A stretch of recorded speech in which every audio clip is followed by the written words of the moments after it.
This week on Gridlife Digest, we talk about spontaneous decisions, our favorite video game soundtracks, and how to stay motivated in an ever-shifting world. Next.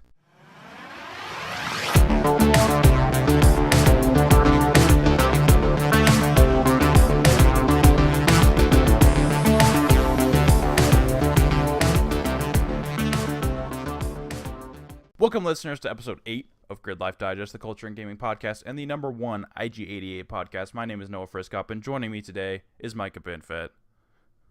Hello, guys. Emma Myers. What's up, guys? And Platt Matt Kuklinski. Hey, how's it going? Every Wednesday, each of us chooses a topic for conversation, and we recommend a piece of media for the group and audience to check out. You can get the show on iTunes, YouTube, and now Google Play every Wednesday, and be sure to check out gridlifedigest.com to see all the content in one place. While you are at it, follow us on all of our social media platforms, at Gridlife Digest on Twitter and at Gridlife Digest Pod on Facebook and Instagram, so you never miss what's happening.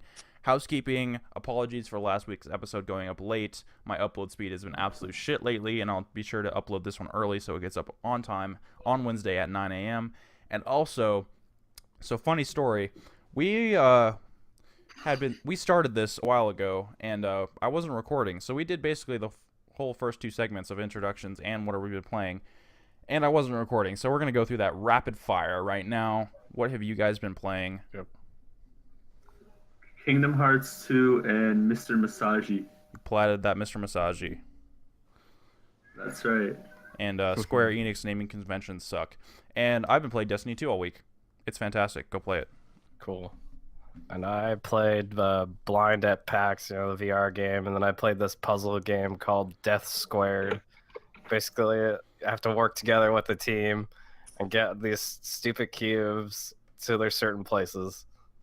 It was a lot of fun. I've seen that on the Kind of Funny Let's Play, right? Is that the game you're talking about? Yeah. Yeah, I think so. Okay. I know what you're It's a talking good about. game. Go watch Yeah, Party Mode. Check it out. So Andy Cortez can have a job still.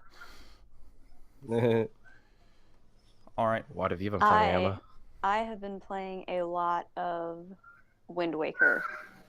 I mean, that's better than any game we're playing. So, I mean, congratulations. Yeah, I agree. Yeah, there's a handful of Zelda games that I just haven't got around to playing, and this is one of them. So Oh, man. my friend has it on GameCube. He's letting me borrow it. So I'm playing Wind Waker now, and then I think Skyward Sword is next, and then I think Twilight Princess. Just be prepared for a drastic drop in quality. But Skyward Sword's still good. Yeah, I liked it. Yeah, it's good. Just yeah, I just Wind need Waker's a to 10. play them all. Yeah, you got to do it. Man, I'm I'm envious. loving it so far. I'm very envious of you playing it for the first time. That's a game I'd love to like wipe my memory of and start over just from scratch. I still haven't played that one. Oh my god, Like dude. the only Zelda game I've completed was Twilight Princess. You need to go back somehow. Yeah, so someone hurt me. I haven't. I mean, I played through most of Skyward Sword, but I don't know, couldn't get into it. Just the fucking waggle, and then I just don't like it.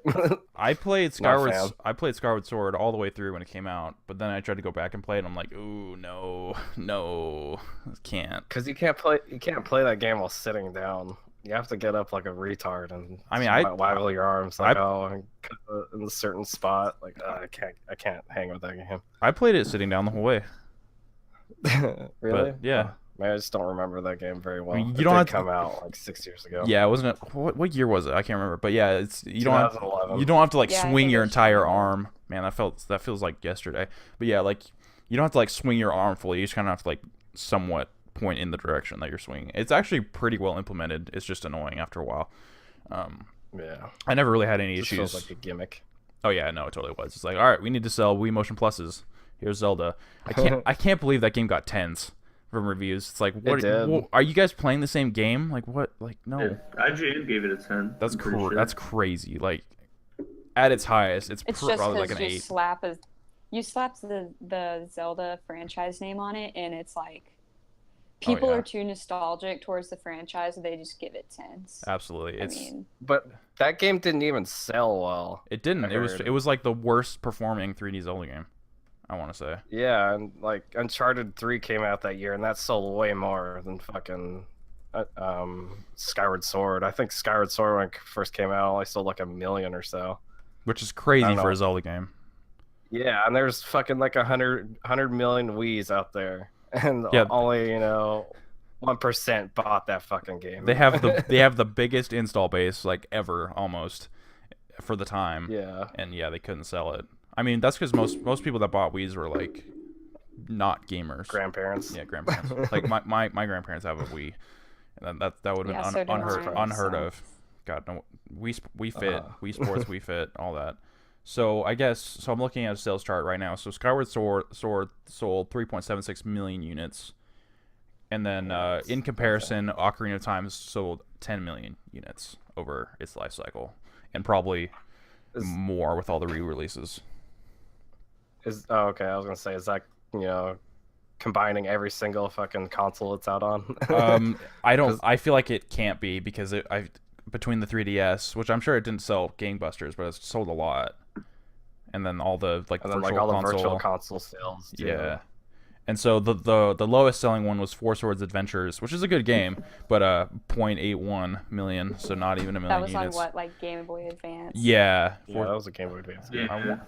There was also, what was the Four Swords game on GameCube? What was that it? Let me see. Four Swords Adventures. There was the Game Boy one, and then there was also the GameCube Yeah, one. there was a GameCube one. I 'Cause think it couldn't had like you- another sub name though, but I don't really remember. Oh no, this was it. Couldn't This you was connect like Four 4 Swords different Adventures. GameCubes to it?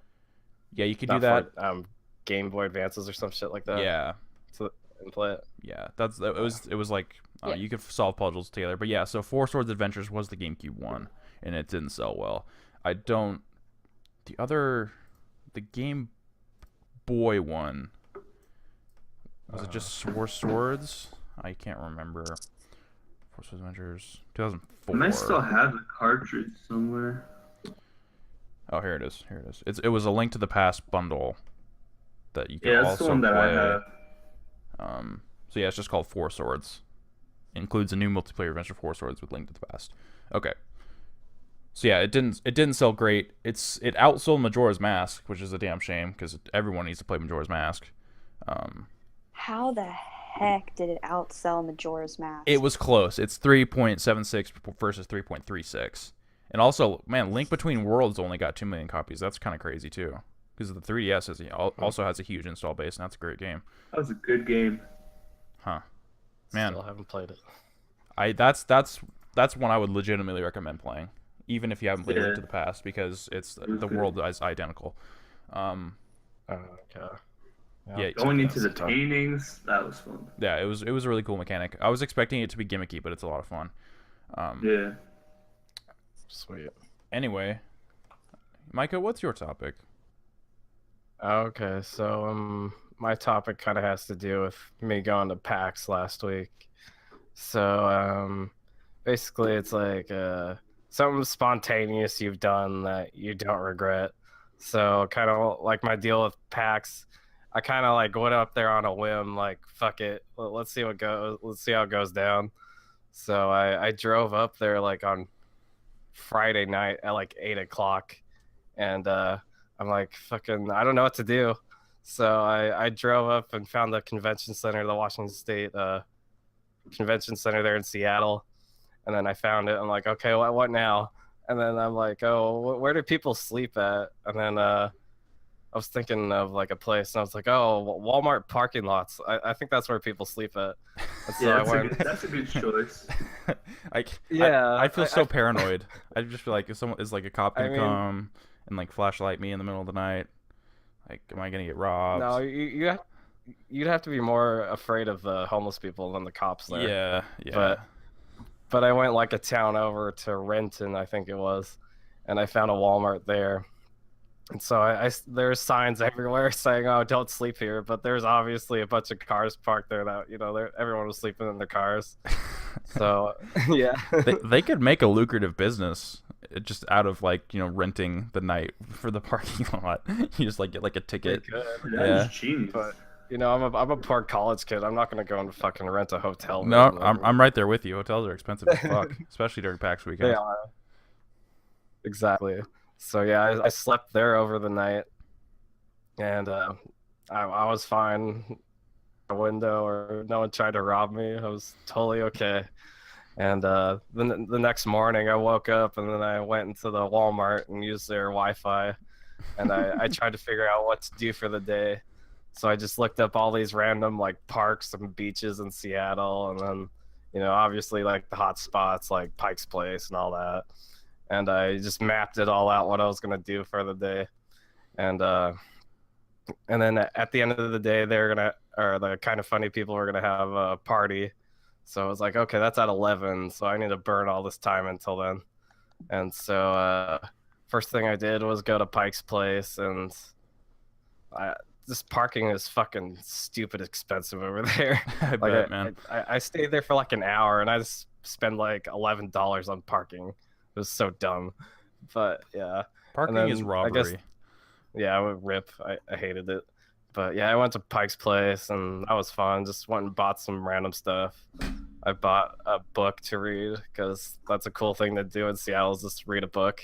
Absolutely. And then, yeah. And then I bought a Kramer keychain. That one of the painting, you know what I'm talking about? Yeah. Yeah. Were you just in I just love Frasier that. I heaven was like, the whole "Oh." time? What? You were just in Frasier heaven the whole time? Yeah. But from there I went to this random park. I think it was called like Queen Anne Park. They're in Seattle, and I had this really great view of like this, the skyline, all the Space Needle, and all the buildings. And I took a pretty neat selfie, if I do say so myself. And Neat. yeah, pretty neat. And then from there on, I went to a beach there in Seattle, and the beaches there are kind of shitty. It's nothing like a beach in like California. But anyways, there's like a group of like gay guys meeting up there. I Nice. just thought it was the funniest thing. They're just really flamboyant gay people. I have nothing against gay people. It was just funny to see because they're all in their fucking rainbow speedos. Oh, wow. They're I all don't going know. all out with it. Yeah, they were Damn. just full on gay. Which, I mean, fuck it, dude. Let them do their thing. Fuck it, yeah. I mean, it was kind of funny to just watch them. Like, I just felt like a watcher just studying them. People Yeah, watching. exactly. I was people watching. That's pretty much what this whole trip was just watching all the different sorts of people. Because in these big towns, there's just so many fucking people, and just so many different types. But Too many. It's fun. Too many people. Yeah, just too many to comprehend. And from there, let's see, what did I do? Oh yeah, I went near the Space Needle, and they had like free Wi-Fi there, so I could use that and talk to all you guys. Because at that point, like pretty much all my data was gone, so I had like no contact with the outside world besides texting, but I hardly text anyone. And let's see. And then at 11, or yeah, around there, 11, I went to meet up with all the kind of funny guys, and it was at this one guy's house. His name was New. He's from the Facebook group, and he was a really neat. Yeah, the homie. He's a really neat guy. Him and his girlfriend, they met there on the Facebook page, which is pretty cool. That's cool. And Was yeah. that just their house? And what? Was that just literally just their house? Well, so the way it worked was it was at like an apartment complex, and below they have like just kind of like a hangout area. Oh. Like anyone can go down there and chill. Okay. But I knew he got That's it cool. for the night, so we could all hang out there and party and whatnot. I thought it and, was. I thought that's where they lived, and I was like, this place looks Oh, awesome. Yeah, no, that would Okay. be crazy. Oh my god! I saw the But pictures. I was like, it "Are was you cool. serious?" My God, you got like that And nice people- rooftop view. Yeah, well, he was telling me that there was a spot on top that you could hang out on. I was like, "Fuck, why aren't we up there?" Move everybody up. But yeah, but there was at least like 40 people there, like 40 KFBFs, which is a lot. And they made paint cans, the infamous drink, Of course. but I didn't dare try it, mostly because I'm not 21. And then I was also gonna be driving, Yeah, So you I was don't like, want to do no, because that's Everclear. Smart. That's 95% alcohol. that. I don't need that in my system right now. No, absolutely Yeah, not. no. Because there was this one guy who showed up and he looked like he was all tired from PAX, and then he started drinking, and then he was like the first and only one person to pass out. I was like, oh, poor guy. He shouldn't have gone that hard. Too much paint can. Yeah, too much paint can. It just doesn't sound And- good. Like, it doesn't sound like a pleasant thing. But I don't know. What do I, know? mean, according to the Isn't people who there are drinking Mountain Dew it, in there? yeah, I think What are there's they- Mountain Dew in there. Yeah, I mean Mountain Dew is good, so Mountain Dew And is then they good. had You heard it here mint first. leaves and stuff. Yeah, Mountain Dew is great. But the people who are drinking it, they said, "Oh, I can't even taste the alcohol." But this is probably like, a couple drinks later where Yeah. you can't taste Yeah. alcohol no matter what. Oh, no, it's fine. I've only had like 5 drinks. Can't taste it. Yeah. And then one day I'll try it. yeah, I'm same here one day. But everyone was playing that golfing game. What was it? Everybody's golf. Everybody's golf. Yeah, everybody's golf. And I didn't play it, but it looked like a good time. Just another Hot Shots golf game, basically. But it's like the Hot Shots golf game. Like Yeah, The the GOAT. definitive one. the definitive But- Hot Shots golf with Shuhei Yoshida. Yep. And yeah, Greg, he showed up later, and that was cool. We were just all talking to him, like he was going around, taking pictures with everyone. Meeting and greeting. And I talked to him for a bit. I said, "Oh, I was at Kind of Funny Live 3," and he's like, "Oh, I could tell by your shirt." I was like, "Oh, yeah, Oh, no yeah. shit." Duh. It's kind of made me feel like a dumbass. Like, Say, obviously, dumbass. Look at your shirt. yeah, like, what are you talking about? But yeah, that was fun talking to him again. That was second time meeting him. Like at this point, he's not really a celebrity to me. He's just like, just another guy, but he's really cool. Yeah. And, runs Absolutely. a relatively successful YouTube channel, 2 of them. But yeah, he's a real homie. I took a homie. selfie with him, and that was cool. Did everybody? And, I feel like everybody must have taken a selfie with him. not everybody, but most people. I were. would have. And then, like towards the end of the night, we all got together and took like a picture as like a group. And That's what's up. yeah, it was pretty cool. And then later on, when Greg did his cancer panel, he brought that picture up in the slideshow, so Oh, that'll nice. be on that YouTube video. Nice. And like I'm there in the back, so There I am. yeah, so Alongside I feel a little cancer. cool. Yep. Yeah, and then so the next day I went and got some PAX tickets, and oh man, I spent way too much money on those. How much are they But for I someone was who up wants to there- go next year? Yeah, exactly. I was like, fuck it, I'm already up here, so I'm gonna buy them from some scalper and get ripped off. Oh, they were But scalped. They were I scalped. don't even want to say how much I spent on them, but I got Sunday's ticket for $100. Oh my god. Like originally I think they were being sold for like 45. Oh well, yeah. You got the short end of the stick. Then you got to be on it. Yeah, I Damn. know. And I tried to get him down, but there's like no working with this guy. And then, but I got Monday's ticket for $30. So Oh, okay. Okay. I don't know. It evened out like a little bit. Like I didn't get fucked as hard. Were people Better there? than 100. What? I said it's better than spending another 100. Yeah, exactly. But these fucking scalpers were annoying because they'd be like, "Oh, I want to buy tickets," and then they would just buy them and then fucking turn them around and then sell them for even more. It's like, Yeah. you're just ruining it for everyone. And Are they just like in front of the convention center, like, "Hey, you want some tickets?" yeah, like, pretty yeah. much. Like, hey, I That's got pretty creepy. I got the goods. Yeah, that's pretty much how they were. Just everyone was doing it. And then like this one random kid was like, "Oh, I'll buy your ticket off you." I was like, "Oh, how much?" He was like $20. I was like, "Fuck no." I'm Fuck not selling off. it." I was like, "Fuck you. I'm not gonna sell it to you." Go mow some Just more got it. lawns. Yeah, but I learned from this year, to better prepare myself. But that's kind of the thing with spontaneous decisions. Like this is kind of the repercussions. Like, oh, I didn't plan for it. Yeah. But I figured it evened itself out because I didn't get a hotel room and whatnot. So Yeah, that's true. it was fine. And while I was there, I went to all the different panels. Like I went to the IGN Ask Anything. And that was cool. I got to finally meet Brian Altano. So He's been jealous. like, I know, he was such a great guy. He was so cool. I met him. I was like, "Hi, my name's Micah." And then I told him how I've been listening to the Comedy Button since I was like 13. And then I turned 20 next month. You can tell by the look on his face. Is like, what the fuck? What the fuck?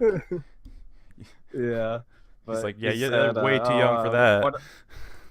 Yeah. Well, he said, all 13-year-olds, they're kind of getting into stuff like that, so I can't blame you. Yeah.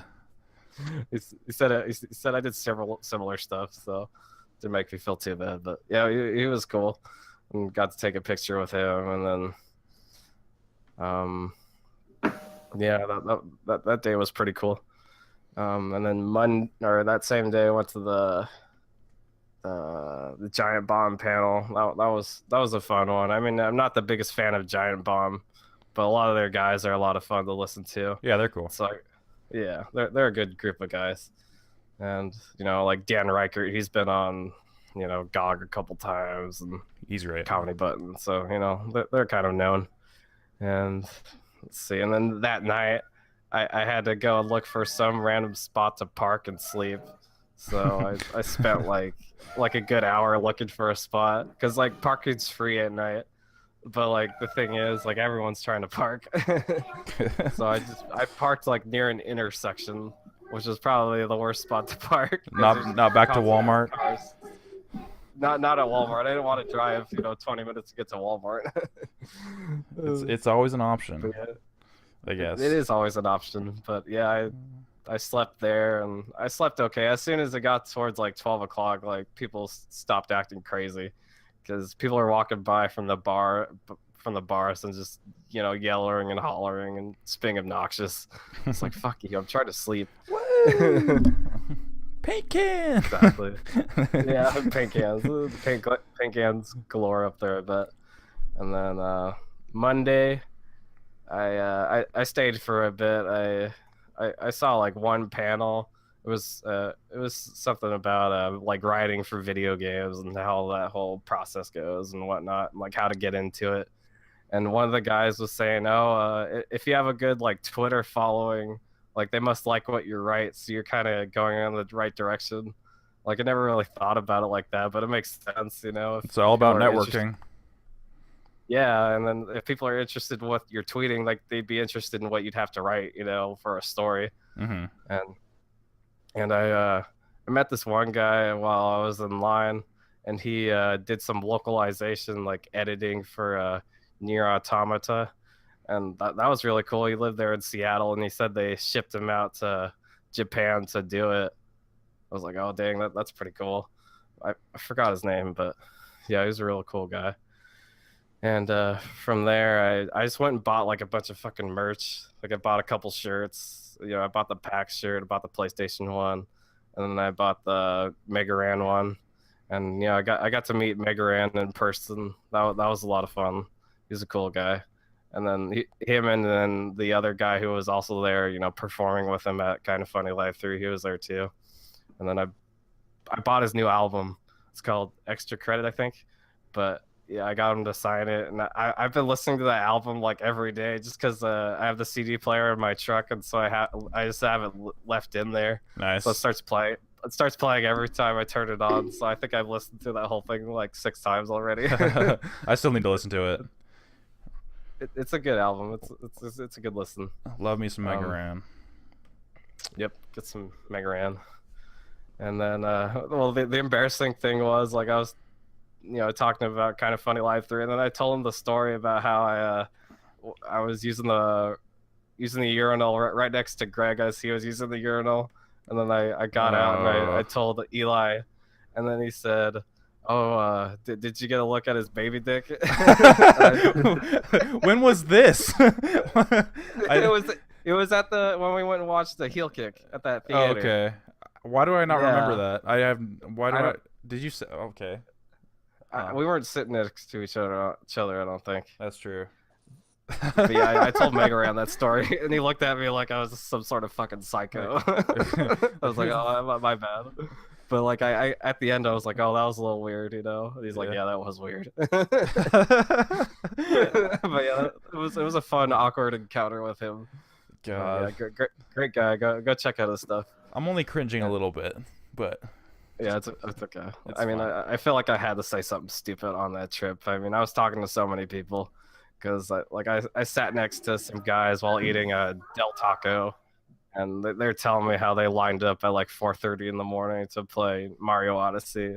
It's like, oh, you guys are down. But yeah, it was a good time. And then I drove home, and you know everything was safe. Like, well, I really surprised myself though, because I'd never driven in Seattle, and it's fucking crazy there because the lanes are so narrow, it feels like, and there's so many cars. You just feel so packed in there, and just stop and go traffic everywhere. And there's a bunch of fucking one ways, and so you basically have to pay attention the whole time, or you'll find yourself down a one way. Like I did that on the way out, and like I was so lucky I did not get hit. Oh man, I was just like doing so many sign of the crosses and Hail Marys at that point. I was like, oh, thank you, Lord, for not letting anyone hit me. It's awesome. Yeah, so I mean, it was a success. I think I only spent like $300 on that trip, so that was nice. You know, I started the summer with kind of funny related events and then ended it with one. So I don't know. Do you guys have a similar experience, or like where you've been like, oh fuck it, you know, let's do it. Let's see how this goes. Like any sort of decision like that. It doesn't necessarily have to be going anywhere. Just yeah. Nothing comes to mind. There's probably something though. Probably something. Emma, did you say you had one? Yeah, the only thing I can really think of is when I bought my GameCube. It was just like one of those spur of the moment because it was last year. I didn't have a GameCube or like an N64 growing up, but like I've always wanted them. And I was just like at Vintage Stock, and they had one. I was like, you know what? I'm just gonna buy this freaking GameCube. And I honestly probably shouldn't have had, because I ended up like, let's see, the GameCube was like $70, but then I bought like Super Smash Bros, which was $65, and I bought like a Mario Party game that was like $40. Still? So I spent like still. Jesus. What year was this? This was last year.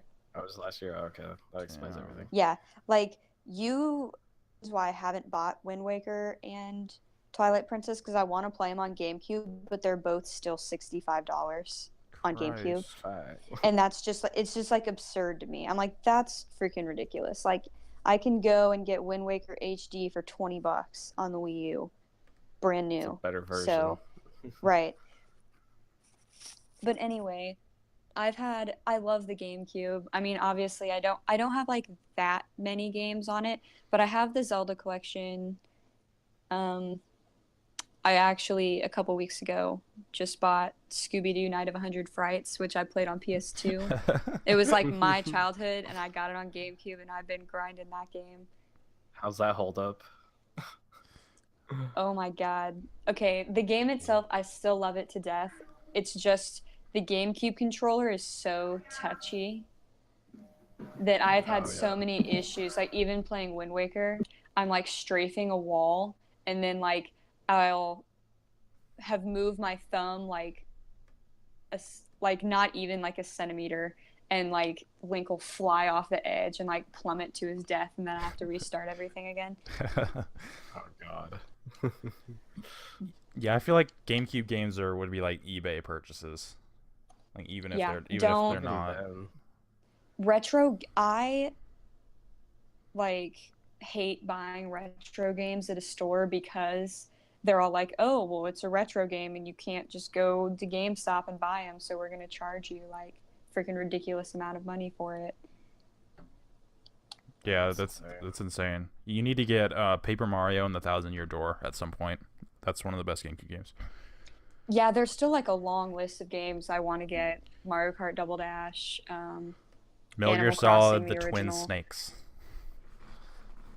Yeah, or you could just get an emulator on PC and download it all for free. I mean, I don't recommend Yeah, it but because like it's kind of I don't stealing. really I don't like doing that too. Like I have an Uh-huh. emulator for my PS2 on my PC, but like I'm like, okay, I legitimately have a PS2 and I have all these games already. So I don't feel bad about Oh, emulating the PS2. I just don't have a yeah, PS2 with me. But yeah. like Scooby Doo, I literally that game was $15. I paid $15 for it. And that's just like That's crazy. Is that good or bad? it's not good. Like that's Oh, too much. It's too much money for what it is. It should I be like mean, $2. Like honestly, yeah. it's right, for real. Like this game Bargain is bin crap. old, but like, and it's you Scooby know. Doo. It's not like a first party Nintendo game. But it could be. Could it? Right. Nintendo games just Nintendo games are ridiculously overpriced. Well, because they Yep. keep their value, I noticed. Like, or at least for the older Oh ones, you'll yeah. go and look at like even some older Wii games. It's like, how the fuck is this $50 still? You know, it's Yeah, like the ridiculous. Xenoblade, that's still like $50. Every time I go into GameStop, I see that. I'm like, wow. Yeah, that Well, one's yeah, really like when I rare Like, worked, though. yeah, yeah. when I Well, I heard worked, what GameStop would do. They would go and open up older, or they'd open up the Xenoblade games, and then put them out there and charge them more than $60 because they can't charge more if it's new, but if it's considered used, then they can charge more for it. Hmm. So they'd be selling those for Really? like $100 or something crazy like that, which is ridiculous. Hell no. Hell no. Oh, GameStop. yeah, that's That's way too stupid. much. It When I is. worked at GameStop, people would always complain about trade-in values, and we'd always tell them like, dude, if you got any like Nintendo games like Pokemon, Mario, Zelda, like any first-party Nintendo games, bring those in because those are still worth like a ton of money. Even Yeah. like the Oh, yeah. obscure Mario game that came out on the DS, like you're still gonna get more than like a Mhm. game that a game that came out like last year. So It's crazy. Especially if you get like extra trading credit, like when they have those deals, like extra 50%, trading credit for stuff. Like if you I would start like trading in Nintendo games, you'll get more money for that than if you actually like go out and buy it. Like I remember trading in like Pokemon Soul Silver, and they were giving me like $45 for it when they were selling it for 40. It's like, oh, you're just getting ripped off now. But I cheated their they kind system of so deserve many it. times because like when you work there, you get a bonus and trade in value all the time. So like Oh, yeah. I would just wait, until they had those deals going on, and then I would just come in and trade in a bunch of stuff, and like they'd end up giving me like over $100 for like 3-4 games. That's so smart. Damn. They recently had the trade-in deal, and I traded in a bunch of stuff and got Mario Rabbids for basically for free because they yeah. they like stacked up with a couple things. But yeah, you gotta Nice. Yeah, abuse it while it's lasts. Yeah, before they take it away completely. and if you never Or- use your Power Up Rewards points, like save those up and use those coupons because like those are actually legit. I mean, you can get a $5 off coupon for less than 5,000 rewards points, which is like nothing. I need to see how much I have because I I probably always have use quite my- a bit. Yeah, I always use Yeah, my let's points see to how much renew I my have. membership. That's what most That's people what I- do. But like also, if you have your Power Up Rewards membership, they send you like there would be times where I'd get a coupon just for being a member, and they'd be like, Oh, "Hey, yeah. it's just like a random $10 off coupon you can have." Yeah, sometimes they have pretty good coupons that they give you, and sometimes I'll like use them. I still get stuff for my birthday. Oh yeah, Shit. same. I have 48,691 points. Holy freaking crap! Damn. That's like almost a $50 off coupon. That's like Yeah, absurd. I think that's what I'm gonna save up for because I never spent any of my points yet. So once I get to 50K, that's probably what I'm gonna do with it. Get myself one of those coupons. Damn. I have 870 for comparison. That just shows how little I go to Yeah, GameStop. Noah. Yeah. Yeah, there's I just mean- a lot of people that like they shop at GameStop a lot, but and they have a rewards membership, but they never really pay any attention. They're like, oh yeah, points, whatever. But like that adds up over time. Like those points never go away. Well, especially if you're buying like I a take that back, they do. console. Like I think when I bought my Nintendo 3DS XL, I got like 2,000 points for that. So Oh yeah, if you buy or trade in a console, you get way more. you're gonna get like hella rich. So I'm looking on GameStop's website. Apparently, you can buy a full-size replica of the Gallarhorn from Destiny, which is just like a giant rocket launcher for only $169. So if you ever just want to frivolously spend and have a plastic rocket launcher, not even that expensive. Very Also, if you have the GameStop app, you can check in like once a day, and you can just get 5 points for free like every day. Oh wow. Oh, damn. There's also like if you go to the Power Rewards website, you can just like basically set up like an ad farm where it just runs ads and get you points. Really? Yeah. It's like Farmville. I used to do it in school all the time in high school. I just like get my computer running and like turn on all the ads, and then I just get rewards points. Just watch the points come on in. Racking them all up. Very slowly, but hey, they add up. I mean, They add up. Right. The points grind. Sweet. Yep. Gotta get them. All right, so now I've been taken to ThinkGeek, and they have a Switch bundle where you can get Minecraft Story Mode and a foam diamond sword for $389. Oh wow. So I mean, that's less than most scalpers. So if you're looking for a Switch bundle, That's for sure. huh. Yeah. Minecraft story mode though, huh? Yeah, I mean, it's a way to get a Switch. That's all I'm saying. Yeah, I really don't have any. I'm not a very like spur of the moment person. Yeah, that's just. I not... mean, neither am I, but it's just that one time. Like I was like, I really have to do this, but it was mostly because I work with this guy.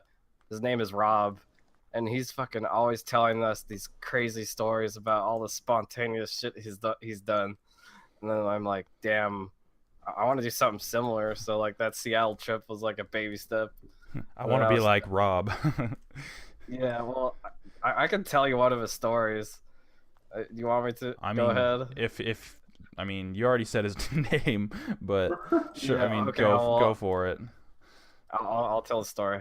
So he's telling me how him and his ex-girlfriend, they made a deal, you know, like a pact, like This should be good.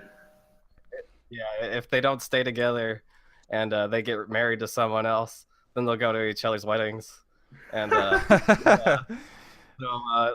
well, fast forward a couple of years, and he finds out that his ex-girlfriend's getting married. You know, they didn't stay together and whatnot. Yeah. And beforehand, he you know, did some shrooms. So he was, you know, tripping the fuck out while he learnt of this news. And at the time, he lived in Portland, and she was getting married in Seattle. And so he was like, oh, I'm gonna go and win her back. So he gets in his car, drives all the way to Seattle. He's like, yeah, I'm gonna get her back. You know, it's gonna be like in the movies. I'm gonna get her back. We're gonna live together. We're gonna get married. And we're gonna live happily ever after.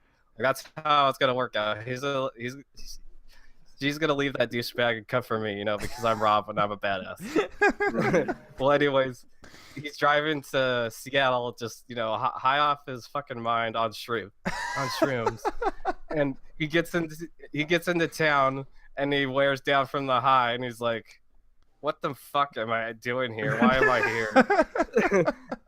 I'm such an idiot. Why would I try to win her back?" And then he gets all sad because he realizes he has to drive all the way back to Portland from Seattle. How far is that? Yeah. He's like, that was a bad idea. That's fucking awesome. You know how far of a drive that is? It's I'd say it's like 3-4 hours. Oh hell no, that's too much. Yeah, but that's one of his many stories. Even for a prank or whatever, like he was, you know, he wasn't in the right mindset. That's crazy. Yeah, it's pretty crazy. And like I Rip, work with rip this guy. gas. What? I said rip gas. Yeah, gas. It's expensive. So I wouldn't have wanted to do that. Like even if I was high, I don't think I could have made that decision of going all the way to Seattle. Oh my god. Well, thank you for sharing. That was fantastic. Yeah, I'll share more in the future. More But Rob that's just stories. one of them. That'd Yeah, be a more new, Rob new, stories. new segment. Yeah, like I said, we Yeah. don't really have very many events here, so it's kind of hard to facilitate that kind of mindset because it's like nothing really happens. Uh-huh. So it doesn't really really lead to frivolous decision making. Yeah, I've always just been kind of one to be like very cautious and like plan ahead and like want to get all the details in out. the future, in the future, I'd say I recommend at least making one of those decisions because Absolutely. it'll help you grow as a person. Absolutely. Like it kind of made me realize what I can do and can't do. Like, oh, I can go out on my own and do all these things. You know, I have money to support myself. I'm not gonna die. Like, I don't need my mom. I'll be fine. I'm an adult. Yeah. For the most part. Honestly, the best thing I can think of is probably KFL 3. Like that wasn't the best decision monetarily, but like I just said fuck it and I was like, I'm going to go to this. Like I'm going to find a way to go to this. And that's really all I got. But of course, like in the future, as I become more financially independent, I can, make those decisions more frequently cuz I'd love to. Like I'd love to just go out and just do stuff for the hell of it, but it's just tough when you're broke as fuck like me. But I mean, yeah, KFL 3 counts like for any of us. It's like that's out of the ordinary to go to a whole nother state and go to some event and hang out with a bunch of people we don't really know. Yeah, it helps at least knowing like a couple people, but yeah, it was that was probably the best analog I have. But any other spur of the moment things from you guys? No, not really. All right. Okay. So, Emma, what is your topic? So last week, I asked you guys about your favorite songs of all time. Grueling. And this week, I want to talk about your favorite video game soundtracks.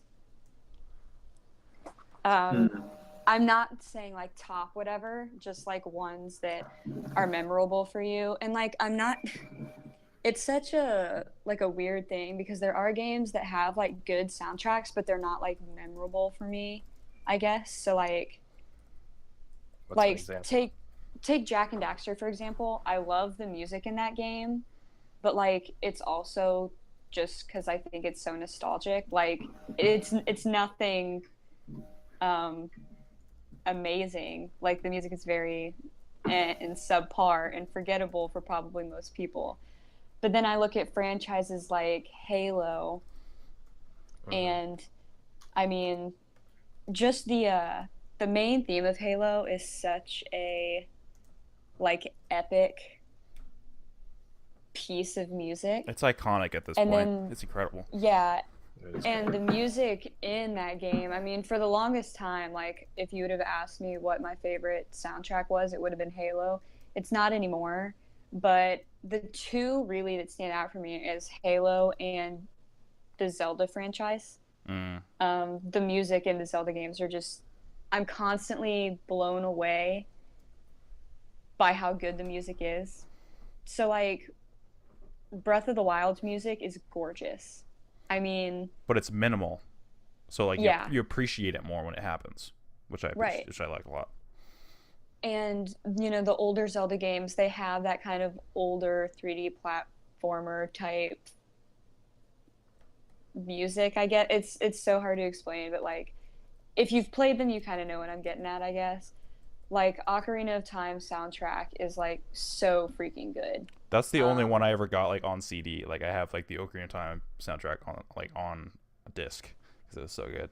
I mean, it's like you can look up that soundtrack on YouTube and just like go down the list, and like every song is like a banger. Like it just is.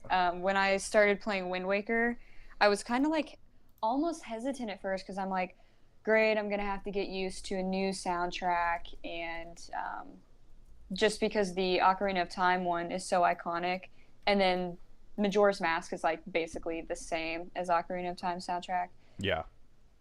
And so I was like, great, it'll be whatever. It kind of sucked, but the music in this game is so good. Like, I was just like, wow, like, why did I even doubt? Because I should have known that the music was going to be great. Yeah, the way that they Legends is only great. Yeah, like the way that they retool like existing tracks from like previous games and like make them feel fresh and new, but they're like still have like the DNA of the old stuff is like it's really incredible. I don't know how they kept it up so well for this long. Yeah, that's like the Zora's domain in Oh, yeah. Breath of the Wild. Yeah. Is like it's the same song, but it's so like Breath of the Wild-esque, I guess. Mm-hmm. And the way they retooled the Master Sword scene, like just the music in that was like it was chills, honestly. So yeah, I love game soundtracks, like I really do, and I kind of made up like a short list. So like you said, Halo. So basically anything Mario O'Donnell has touched, he's fantastic. Even Destiny 1 had a great soundtrack. Particularly 3 and ODST, I really love. I mean, Reach was really good too, but and like the main theme of 2, but yeah, no, Mario O'Donnell's incredible. Yeah, ODST has an amazing soundtrack that game itself is so overlooked. It's unique. It's compared to the rest of the series. It's like it's so insanely different. Underrated. Yeah. Right. It's still my favorite out of all of them. And then of course Halo 2 has Unforgotten, which is like I think it's called Never Forget in Halo 3, but that's like one of my favorite video game tracks of all time. Yeah, Never Forget is yeah, that's like if you want just like ultimate feels, you go listen to that. It's fantastic, especially the Halo 3 version. But for me, a game that really sticks out are the Hotline Miami games. Oh yes. Those games are insanely difficult, but if it weren't for the music, like I don't think I would have been able to get through it because the music just fucking just hypes you up so much. Yeah, the music's really good. Yeah, like Matisse can attest to this. It's really great. You put on your headphones and you're just like in a whole different world.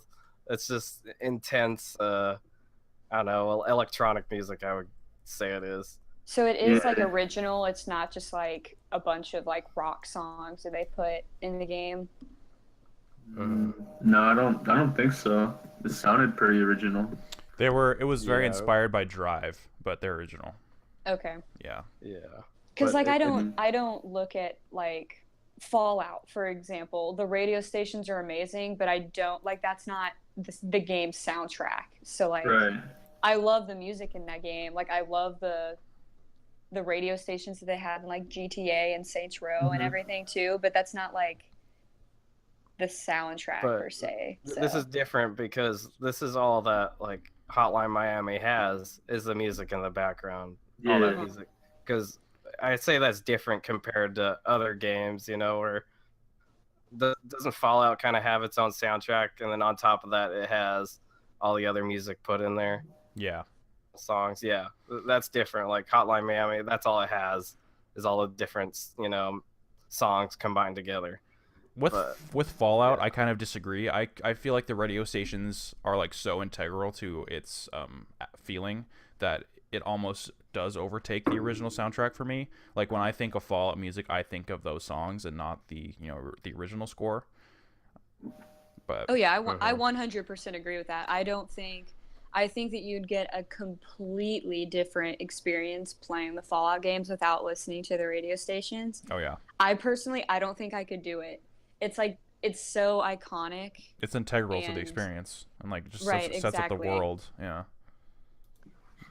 So I'll go down my list a little bit more. So someone that has been coming up in the last few years, Mick Gordon. So he did the new Wolfenstein games, Doom 2016 and Prey, all have excellent soundtracks. Doom 2016 especially is fantastic, and also one of the tracks in Prey called Everything Is Going to Be Okay or something like that it's the jam. Highly recommend it. It's all on Spotify. But yeah, Doom 2016 is probably one of the only soundtracks I can speak to that I've like actively listened to over and over again outside of playing. Like it's just that good. It's just super fucking metal, and I love it. And also, just a quick shout out to Red Dead Redemption. Like, there's just a few tracks in there that I love. Like, especially like the one where you're going into Mexico with that, like you're I on the was horse. just thinking of Yeah, that one. it's so good. Like, oh man, yeah, I've listened to that soundtrack several times. I forgot what that song is called. Yeah, I can't remember. I tried to look for it, but I can't find it. But also probably, I don't know if it's my top, but Metal Gear Solid, just across the entire series, has so many good songs. Just they're all very different. They all fit their respective games, but just as a whole, the soundtrack of that series is fantastic. Like one's main theme is iconic. Two's main theme might even be more iconic. You know, three, you know, the Snake Eater song, and then four is just like, you know, the amalgamation of everything. It's so good. And then something I'm not really a huge fan of myself, but I appreciate the music, is Final Fantasy. Like, the music is always so epic. And Square Enix games actually have like really solid music. yeah, that's a really good point, actually. And then also Kingdom Hearts 1 and 2. yeah, I can't speak to those just from experience, but and then I'm sure I'll think of more in a second, but I spoke about Doom 2016 earlier, but the original Doom, like the id Software stuff from the early 90s, is all fantastic. Like Quake, which was done by Nine Inch Nails, is really good. And yeah, just like the original like Doom 1 and 2 stuff is all fantastic. Like, go listen to like the modern like remix versions of those songs, and they still hold up really well. That's just all off the top of my head. So for me, the first thing that comes to mind are the Pokemon games, specifically Pokemon Fire Red, Leaf Green, and then Pokemon Emerald, Ruby, Sapphire. Like like when you go into like the grass and you encounter a wild Pokemon, that beat that, you know, comes up. It's just like it gets you into the mood, I guess, or the zone or whatever. Like, it's just I don't know what I'm trying to say here. Like, it fucking integral part of that game. yeah, like I don't know what I'm trying to say. Like, I get what you're saying. It like kind of it hypes you up. That's what I was trying to say. Because you're like, oh, you know, what am I gonna encounter this time? And then like when you encounter a legendary Pokemon or the evil team in whatever game you're playing, like the music changes and it becomes like more dramatic, or, you know, whatever. So that's the first thing that came to mind. And then going back to Kingdom Hearts, the opening theme in Kingdom Hearts 1, Simple and Clean, by Utada Hikaru, that song is now kind of like a classic for me, because it's like it's in like a lot of the Kingdom Hearts games. And then you have Sanctuary from like Kingdom Hearts 2, and those two songs are like in all the Kingdom Hearts games. So hopefully for Kingdom Hearts 3 they get like a new song, because I think most people are probably, even though those two songs are like really great, we need something new for the future of Kingdom Hearts. So yeah, and that's all I got for now. I'm looking at all my games, trying to see if there's anything else. Yeah, there will no doubt be just a lot of new tracks from there. Like Emma said, like Square Enix games all seem to have really good soundtracks. Yeah. Even like the old JRPGs, like, you know, like Chrono Trigger and stuff like that, like all great soundtracks. Yeah, like Secret of Mana. Yeah. Also. I can't wait for that remake. Oh my god, I'm so excited. Vita lives. What was I thinking of? What was I thinking of? I just had it in my brain. God damn it. Shout out to the Borderlands game, the Telltale one. Oh yeah, Borderlands was nice. Well, each of the opening songs for every episode just got you really fucking hyped up for that game. Yeah. Every episode. I'm forgetting the names of the songs, but oh man, they're so great, because, you know, it was all in like slow mo and all that with the song in the background. Yeah, they were really funny openings too. Like every time.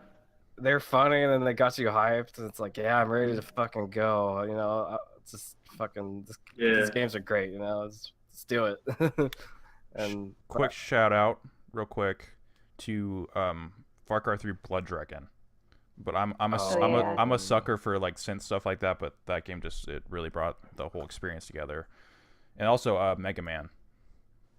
Mega Man. Some of the best music of that era, absolutely. Sweet. In terms I of also complexity. can't help but think of like Oblivion and Skyrim soundtrack as well. Even Morrowind, the main like Elder Oh, Scrolls yeah. theme as we think of it started with Morrowind. Those songs, because they're both, they're Bethesda songs, Bethesda games, I mean. And they don't have like, the radio stations necessarily to like, I guess what I'm saying is like Fallout doesn't necessarily have to have this elaborate soundtrack Not at because all. most people are going to listen to the radio stations and they know that. Whereas with Skyrim and Oblivion and Morrowind, like you need that music to help with the setting, and it does it so well. So well to the point that like when I play D&D, my DM actually uses majority Elder Scrolls songs for like ambient and stuff like that, and they just idea. really work well. They just really work well. That's a With great pick. D&D, with D&D, you're imagining everything happening, and if you have that extra layer, put the music there, it puts you in that world even more. It's really a great idea to put that in there. Yeah, he uses a lot of Oblivion, a lot of Skyrim, a lot of Dark Souls. So, Spooky. Some Dark Souls in there. but it's just great. It just It's makes good. playing D&D even more fun. Yeah, especially too. Skyrim. Just like whenever you hear that song when like you fight a dragon, and you just like get so hyped up. Like even still, like I played that game for a ridiculous amount of hours, and I still get hyped up when I hear that music. I know that's when you turn up your speaker like to the point of where your speakers are gonna blow. Yep. And then you keep it there, and then you fight the dragon, and you're like, I feel like a fucking dragonborn right now. Yeah, Let's do this. And now I want to play Skyrim again. That's all it takes. And It's free to play this weekend on Xbox. man, I need to get an Xbox again. I really do. Yeah, you I do. just sold mine. So I wish I still had mine, but fuck Xbox. it's not that bad. God, everyone that says fuck Xbox, it's like it's not even that. Like, it's such hyperbolic. That's because Whatever. y'all, are riding PlayStation so freaking hard, Because the I mean- Xbox is not bad. All up on that. I mean, PS4 I still dick. have my Xbox 360. Does that count? Do you play it though? Do you play it? Okay, well, Honestly. not anymore. No. Yeah, but do you Exactly. really play your PS3 that often? That's true, but I'm It's playing my just- PS3 like ports, or the ports from PS3 to PS4. Like, Right, that's Last why of on Us and all that. Xbox One, I'm playing all my backwards compatible games that I don't got to pay for. That's true, but The I don't only know, thing that I have a PlayStation PC, has so I can play. is exclusives. Well, anything, Xbox doesn't have any fucking exclusives anymore. It's So- all out on PC too. That's what I said. Like I just don't see the point in owning another plastic box.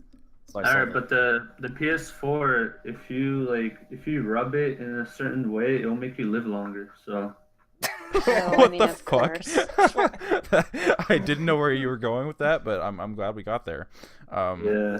Yeah, no, the Xbox One's No. it's a good console. Like it just doesn't have the Sony's first party studios. Like that's the only thing that is keeping me from being there.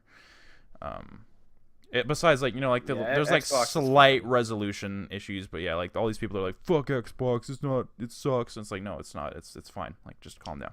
Yeah, What I gets mean, me is like all the people that say that, like the majority haven't even Owned one? played one, let alone even owned one. So it's like your argument's completely invalid. Yeah, exactly. Well, I owned one for several months, so I'm allowed to say that. But yeah, the Xbox is fine. I was just being, the stereotypical PlayStation Oh no, fan. yeah, you good. Plus, for me, like I'm really into first-person shooters, and I know that like you guys aren't necessarily. And I have always preferred playing first-person shooters on Xbox. The controller feels better for me, and it's just. I don't know. I have way more fun playing first-person shooters on Xbox than I ever did on PlayStation. See, I agree with you, but they got me with the DualShock 4. Like I love that controller, and I was I was right. Like the 360, like that is a great controller, and I love playing shooters on that. But man, I love the DualShock 4. And also, I just have like really big hands, so this is kind of like a minority issue. But the Xbox One controller just feels small to me. It just, I don't know, just even though it's technically bigger than the 360 controller, it doesn't feel substantial in my hands. So I that's also a reason why I never really liked the other DualShocks, is because they were like so small, and I just have these hulking, just ridiculous hands. And so then the DualShock 4 was significantly bigger and was able to fit. I want if they could bring the Duke back, I think I would be satisfied. They are. They are? Mm-hmm. Like for Yep. Xbox One? They are releasing a model Duke controller for the Xbox One. Yes. Oh shit. Well, see you and guys it's later. funny because like Well, time to sell your PS4. Yeah, Noah. basically. I have the exact opposite problem as you, whereas I have insanely small hands. So like the DualShock, okay, first of all, the DualShock 3 is the worst controller ever. Okay, awful for playing first-person shooters. Yeah, it's Oh, fine. okay. It's fine for everything else, but FPS, like even playing Resistance, Right. which I love, is hard on that controller. The button mapping is awful. The bumpers are terrible. The yeah. triggers are terrible. The They're like not even PS That's what I'm triggers. saying. Yeah. The they're just PS2 weird, controller- concave weird things. The PS2 controller I still have, is about half the size of a DualShock 4. It's like extremely, extremely tiny. They're so small. And that's one issue I had with the DualShock. The DualShock 4 doesn't feel bad. It's just huge. Like when I'm sitting there, I feel like I'm holding a Switch. Like that's just how it feels to me. It's not that big. You don't understand. I'll show you a picture of me holding my hand up to one of my friends, okay? I have really, really small hands. The Xbox One controller even is a tad too big for my hands. Oh my gosh. Yeah, we're on Like, totally have you ever opposite seen- wavelengths with Right. this. Have you seen those? They have the wired Xbox One controllers that are like insanely small. Uh-huh. Oh. That is I've like seen this. perfect for me. Size for- Like, right. I legitimately can't use anything like that. Like it just feels just wrong. I just like my fingers touch. Like that's how Right, bad like- it is. My be one touching my friend fingers. like held one of those, and it was like the oh, what's that called? The little hand that's right below your thumb. You know, they were like touching. The controller was so small. Oh, God. I like had to get a grip for my Vita so I could hold it because it's like so much smaller than my hands can hold. The guy, it's a problem. It's always been a problem. Yeah, even the Vita was Yeah. way too big for me to hold. What? How small are your hands? Just like minuscule. Yeah. Fucking I'm little telling you, they are. I have not met somebody with smaller hands than me. Oh my god. Other than like small Jesus. children, but most of the, because my mom teaches like 5th, 6th, and like some 4th graders and stuff, and all of them have bigger hands than me. I'm just, So sad. oh my god. I need a comparison. Just Like, so right. I can grasp this. Yeah, like I actually have my PS4 controller here, so I like send you a picture of just my hand like next to it lengthways. I'll do it the just same. so you can like see, because it is hard to explain. But like, yeah, I have extremely small hands, which is why the Vita, I played the crap out of it when I still had it, but like it was so uncomfortable for me to hold. I don't know which is a worse problem to have, honestly.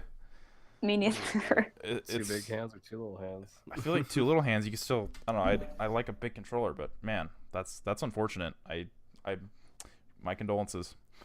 Like yeah. I have a Duke for the original Xbox, and it's literally like I'm holding a console in my hands. Like that's how freaking big it is. That sounds But you know great. what? I'm still gonna buy it when it comes out on Xbox One. Jeez. Well, is it still gonna have like the Yeah. obnoxious logo in the center?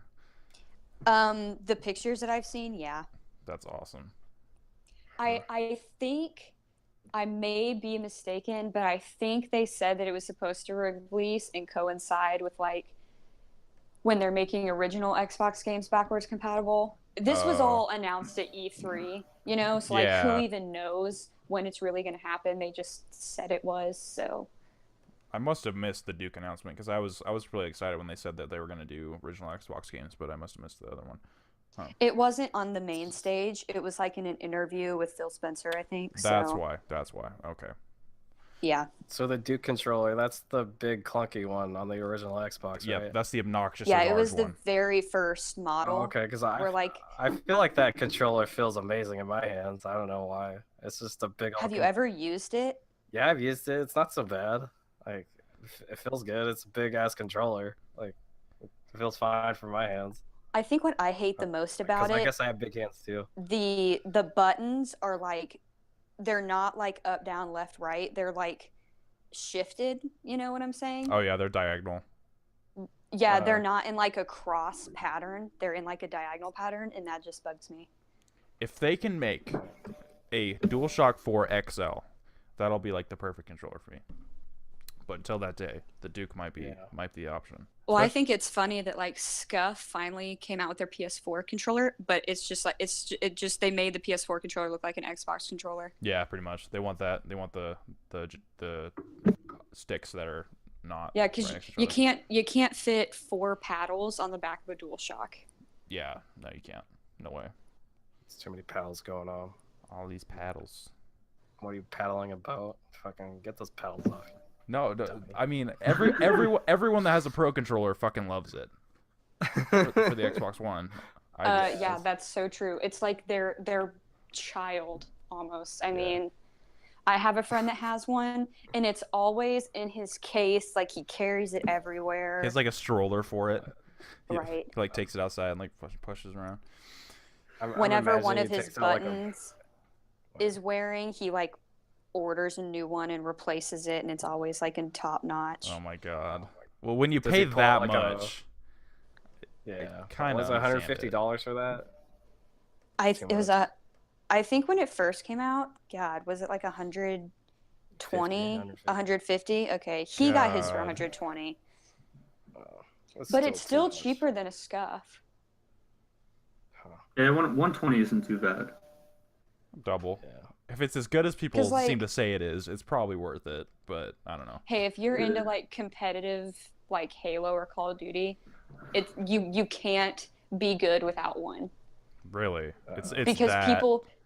Yes, because say for instance in Call of Duty, if you're shooting someone, if you want to drop shot them, you would have to take your thumb. You'd have to move your thumb up to press B to lay down. Yeah. Whereas if you just have the paddles, you just reach around. You don't have to move your hands. You just press that paddle, and it's like in FPSs like that, especially competitive, that fraction of a second actually means something. Mm-hmm. No, absolutely. It's all about like the smallest frames. I think it's because we're just not good enough to own one of those controllers. Like, you know, I'm not good enough to that point where I need it. Get good. Micah. Yeah, exactly. Get good. But I have no aspiration good, you know, Call of Duty gamer or any sort of gamer. I just like playing for fun. I'm already too old. Like I'm aged out already. Like I've passed like the peak performance level. So it's if I were to like want to like get into it, it's too late. Yeah. Yeah, I'm just really bad at first-person shooters, like competitive first-person shooters. Yeah. Yeah, same. Call of Duty, I'm horrible. Yeah, same here. I can do okay at like a Call of Duty match like once in a while, but other than that, yeah, you can forget it. Yeah. Not my thing, really. But, oh, man. Now I'm just thinking about Wolfenstein. Cannot fucking wait. That's honestly probably going to be my game of the year, which is crazy considering how many good things are out, but just cannot. I think 2018 is the year where it's going to be hard to pick out a game that's game of the year. I mean, Red Dead. What else we got? There's already too many games out that I still haven't played. Yeah. They're like on my backlog and stuff. Yeah. It's a problem. We got Mario, we got South Park, we got Wolfenstein, we got Call of Duty World War II. Man, there's too much shit. Spider-Man. Well, that's the next year. Yeah. God of War for next year. Detroit. Man, it's too much stuff. It's too much stuff. Detroit. Too many good games are coming out. What Not was- enough time. We're on. Oh yeah, we were talking about What? soundtracks, huh? Yep, soundtrack. Yeah. This is where we got. Any omissions that you'd like to get out there before we move on? Shout None out that I to can the think of. Persona 4 Golden soundtrack. Like all those, Oh, yeah. all those songs in that game are great. Persona in general. Can't remember a specific one, but yeah, just walking around town, like the soundtrack in the background. It's like, oh, this is so cozy. I had the there was a bunch of memes around when Persona 5 came out of like the battle music being used in like just like different situations or whatever, and it got like stuck in my head at work. So I just had like that song playing as I was just like cutting pizzas. It was ridiculous. Hell yeah. Yeah. I will say one final shout out to The Sims, Hmm. specifically Sims 3. Soundtrack is fantastic. That's a game I have never played, but I've watched a ton of Let's Plays of because it's like a really good Let's Play game. Yeah, you it can just is. do crazy stuff with it. I don't really remember anything about The Sims music. It's funny because, like, I've seen episodes of Hoarders or just even episodes of House Hunters where they're literally playing music from The Sims 3 in the background. Really? And I'm just like, yeah. And I'm just like, what the heck? And then I can't take it seriously. Yeah. You know, and then I'm like, they're playing the freaking Sims music. My senior year of high school, psych class, my teacher pulls up this video about how neurons fire, and it starts. The music that is set to this video is the Halo theme. What? Really? Yes, and And me and my friends are just kind of like looking at each other. We're like, is this is actually this happening? like right? We're like, there's no way this is actually happening. So of course we start laughing. My teacher like loses her mind. She's like, quit laughing. You need to pay attention to this video or whatever. She's like, I know the music can be a little distracting at times because she has A no little. freaking idea.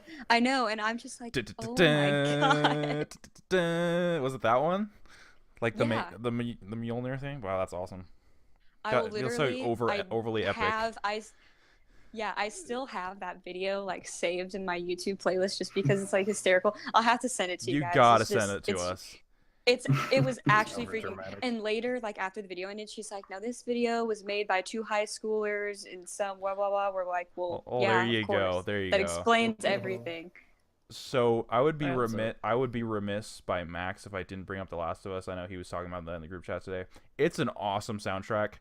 I wouldn't put it in the top. It fits really well in that game, but it isn't necessarily memorable. When I think about like soundtracks that I really love, like that's never. I mean, like even Uncharted, I love the like Nate's theme like from the main menu, but it's like besides that track specifically, and then it's like some of the acoustic guitar stuff in The Last of Us, like. That's one area where Naughty Dog isn't really on the top, in my opinion. Even though it's great. I mean, for me personally, like I'm sure that like I played The Last of Us. I'm sure it probably has a pretty good soundtrack, but I don't remember like any songs from it. Yeah, to exactly. be honest. Like it fits the mood very, very well, but it's not like Yeah. Halo or even like Dune 2016 where it's like you recognize those songs. I'll have Yeah. to play it again sometime. Oh yeah, do I mean, so. for me, it was really memorable. Like the opening part, you know, where Gustavo Santoyo, you know, he's playing that in the background with Yeah. the guitar and everything. Yeah. And then, oh man, just goosebumps everywhere. I'm like, oh man, I'm in for a fucking game right now. All those But- all the guitar stuff is beautiful. Like I'm not taking Yeah. away from it at all. It just in terms of Uh-huh. iconography, like even like the like the Sons of Liberty song, it's like it won't come close to those. Yeah. But yeah, I figured I'd bring those up for Max since he loves Yeah. he loves it so much. But I'm just saying, for me, like that was really an iconic moment for me. Yeah. But for the rest of the game, I can't point out anything else except for the main theme. So Mhm. Yeah, exactly. for just that song alone. But overall, yeah, Last of Us, it's not too memorable for its music. It's just memorable for its presentation in general. You know, all Yeah. the characters and whatnot. Exactly. And like just going back to Uncharted real quick, like I like that the main like Nate's theme like never fails to get me hyped. Like that is like some of the most awesome stuff ever. But Yeah. I'd put that above the Last of Us stuff, even though it's like probably not like as well composed or like as pretty for its. But Mhm. I'm But I I'm feel like with really surprised we 'cause never each got game, it. don't they? Yeah. we Each never game, really got don't in they 4. redo it? Like, there's a version in 1, 2, 3, and 4. Yeah, they're all I feel pretty like- similar, and then like 4 like actually had it in the game, like kind of like in like a slow like Mhm. piano version. I was really hoping that we'd like get it in the middle of a set piece and it'd be like the most epic thing ever, but we never did. Oh, But yeah, so I could just play that in the background while playing it. I mean, we probably could. So anything else before we move on? Yeah, one more thing. Okay. I'm gonna give a quick shout out to The World Ends With You on the DS. That game had a really good soundtrack. Like the music that was playing, like when you were like reading, like when you were in like the hub world, not in combat. Music was like it was really good. And then I don't remember like too much else because it's been a minute since I played that game. But I'm assuming that the music in combat was also pretty good. I'll And check yeah, that out. that's it. I'll check that out. Real quick, I Yeah. can't believe I forgot this, but Okami, I don't know if you guys played that game, has one of the most amazing soundtracks ever. Like, I would be really remiss if I didn't bring that up. If you're looking for a Zelda Haven't checked clone, it's coming out for PS4 and Xbox One later this year. If you want to Sweet. jump in, Hello. cannot recommend it Try enough. it out finally. It's a Zelda clone, but it's a damn good Zelda clone, and it's better than a lot of Zelda games, to be perfectly honest. All right, so moving on. So Matt and I kind of had a very similar topic, so I'm just gonna combine them both. I don't mean to end on a downer, but so I was just wondering.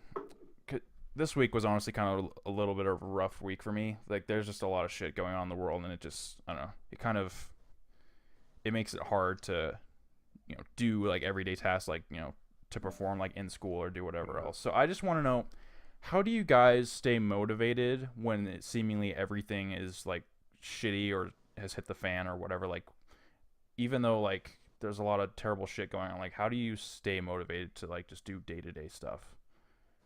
If that makes sense.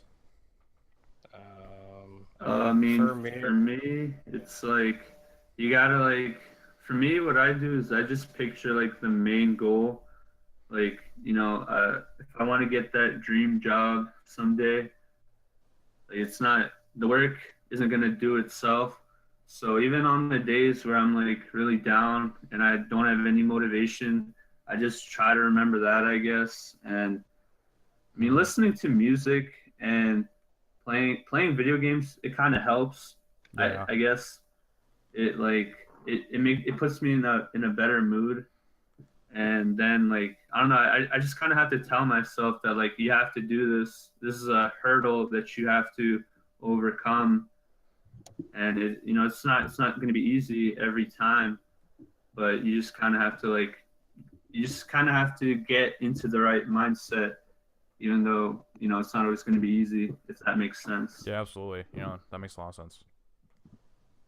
so are we saying like when you have a lot of work to do, or just anything? No, just like things that are like outside of your control. Like, Oh. yeah, just like all the shit that's going down like in the world, just like it just makes it hard to like stay motivated, if that makes sense. I mean, I guess for me, like if it's not like something I control, or like, so if it's something like on a smaller scale, like not something big, with all the hurricanes going on and whatnot, like I'm like I take a step back and I'm like, okay, is this really gonna matter? Like in a couple years, like I'm gonna look back on this and be like, oh, that wasn't that big of a deal. It's I just mean, to all the in the people that moment. lost all their belongings and their houses, Well, and people got hurt. that's what I'm saying. Yeah, like, yeah. not if it's not on that scale, and if it's just something personal, like in a couple years it won't matter. But yeah, I don't know how that's gonna work out with all like the shitty stuff going on in the world. Because Yeah. to me, it kind of looks like it's the end of the world. Like fucking in 2012, when the Mayans predicted the world was gonna end, I think that was the beginning of the end. Like with They were all like this 5 years off. Well, no, you know what I'm saying? Like it kind of started then. Yeah. Like, and then it's just kept on getting worse and worse. Just like all this You shit know, with North Korea, like testing bombs. It's like, oh, great, that's Exactly, fucking and- great. and Like, then that's there's- the kind of stuff that like makes me like, why does any of this matter? And then there's all the Trump stuff, and then there's the hurricanes, all the fires that have been going on.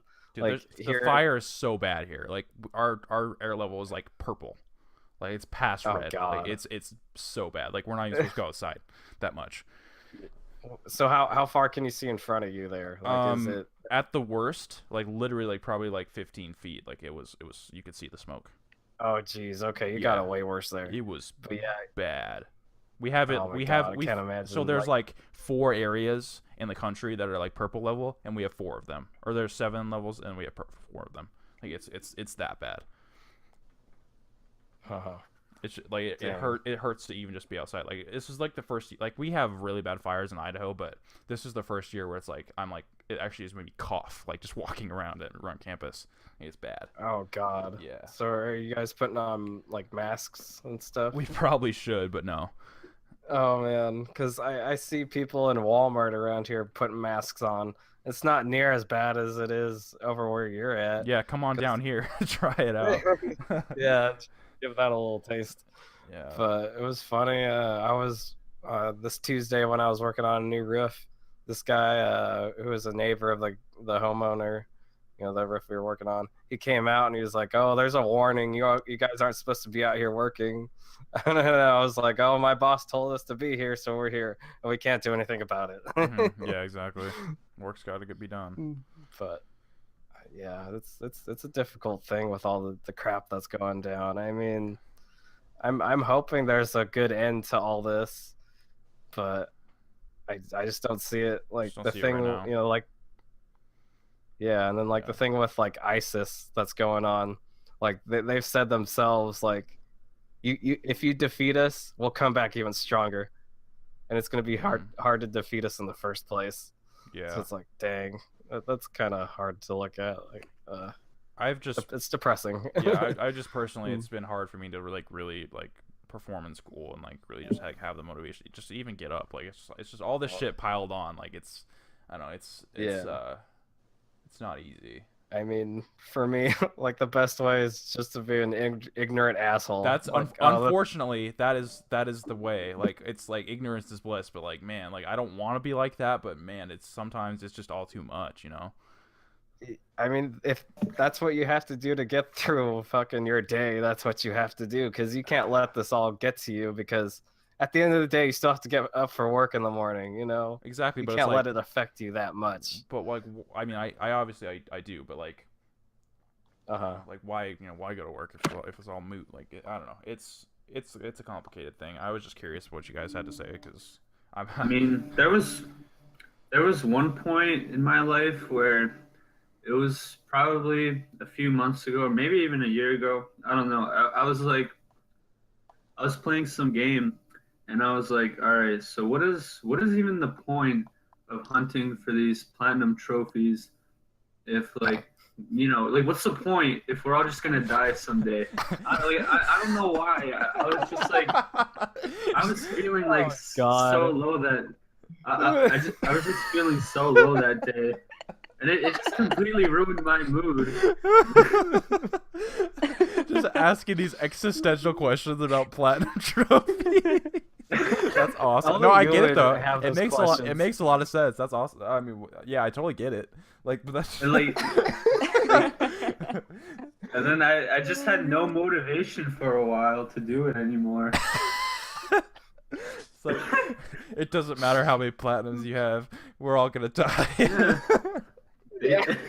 Basically, like at my lowest point, that's what I was thinking about. No, it's very valid. Yeah. Yeah. Wow. I didn't mean to laugh as hard as it was, because it's a legitimate thing, but man. I'm not offended. No, it's too good. But yeah, no, you're right. It's like, what is the point of all this? Focus on the things that I don't know. Yeah, I mean, it's like, what's the point of anything, really? Yeah. Like, I mean, at that point, you're just being really depressed. That just raises a bigger question. Yeah, exactly. Yeah. Let's bring up the suicide thing and all that. I don't know about that. I just say just focus on the things that do bring you happiness right now. Yeah. And just try and tune out the outside world. But like I don't want enough. to because it's like there's so much shit going on. But at the same time, it's all too much. And then I don't know because I don't want to be like blissfully ignorant completely. But yeah, it becomes too much. There's a Well, balance. I'd say like recognize it, Yeah. but don't let it get to you that much. Is what I'm saying. So I in general yeah, am a you very don't- like paranoid person. So like I'm just Oh. like if I get like a moment alone, like my brain just is off to the races with like all like the worst possible things that could happen. So like that's Oh. just how my brain works, unfortunately. Like I can have like a great day, but then like be left alone and like in quiet for a bit, and then just think myself into sadness, and I'm trying to work on that. But yeah, that's a I don't know, personal I'm- problem. Not a psychiatrist. I don't know how that works. But you're a psychologist. Sorry. Dear Exactly. God, it was too good though. Too good to pass up. I'm Yeah. really jealous of Eli. Last night he got to go to a screening of The Room in the SF with a bunch of people, Oh, man. and That must have been an experience. an experience. I hope to have that experience one day, but we don't get anything like that here, as I said before. No. But you're a psychologist. Just the whole, just the whole aesthetic of that theater that he's in. Yeah. Like, it's great. It's got It the would be whole perfect stage. spot. Yeah. Yeah, it would be the perfect spot. It's like an old timey theater. You get your popcorn, your soda. You get to sit down and watch a pretty great movie. Like, yeah, I'm so down to do that. It's like Next not too big, but like still big enough to like Yeah. fit like anyone you'd want to bring. I'd love to go back. Yeah, Maybe Kind of Funny Life 4 they'll have a room screening we can go to. But I hope so. I'm There better be. gonna try to go really hard. Highly recommend it. Yeah. We better see you there, Me man. too. Better see all you there. All y'all. Even you, Emma. Oh yeah. Are Oh, you did you say how about? Oh yeah. Okay, you're gonna try this year? Yes. You It's mean just next like- year? Yeah, that's what I meant. Is it like? Was it beginning of June? Yeah, It was like the end of May. Or... It was No, beginning of yeah. June. It was June. Oh, okay. End of May, Yeah. beginning of June. For me, it's just Uh, all just beginning of June. financial. That's the only issue, you know. Yeah, absolutely. I Yeah. lost most of the money I had in my bank account then, but it was Like, it was I'm- 100% worth it. It was I'm on really a worth it. budget of about $10 a week right now. So Oh, like, that's Oh, God. yeah, I just don't because I don't work during the school year yeah. because I go to school so far away. So Yeah, it's rough. Damn. Well, one of these years. yeah, If- I'll just try to work something out with my parents. You know. Yeah. If I win the I'd say it's lottery, worth it, if I win the lottery, whatever it I'll fly takes. you all out. I'm holding you to that. You better win. No, I will. I will pay for your college, and I will fly you out to Craft Life 4. Promise. My boy. Bernie Sanders now. I'm- paying for all his shit. I mean, that's a lot of money. Like, what am I I gonna do? swear to with all that? God, Noah, if you in like the next 2 years, if you disappear off the face of the planet, You'll and know none why. of us ever hear from you again, I'm gonna be pretty pissed. I'll just send you the money for the pizza. All right. Oh, thanks, man. Thanks, man. No, yeah, no, that's Oh. that's kind of my plan is to like kind of pay for college for all my friends, and then like my siblings, and then And, Yeah. and then, then buy like- a pizza. buy a pizza. That's pretty much all I have. Yeah. Solid. Maybe I can get you guys some free tickets or something for my aunt since she works for Southwest. I don't know. That would be Can work fantastic. something. Wait. That would be Yeah. like Yeah, the that would best. that. I mean, If that's an option, Yeah, I Hell mean, yeah. you guys would have Let's to. let's keep You that guys on would the have to table. fly. Yeah, you guys would have to fly standby, but still, it's worth it. It's a what, ticket. what is standby? Is that So it's basically, no one cares about Airline? you. You're a piece Oh. of shit. But Yeah, if it's like there's flight one, attendant seating. exactly. Well, if there's Mhm. one, if there's a seat not taken, you get to take it.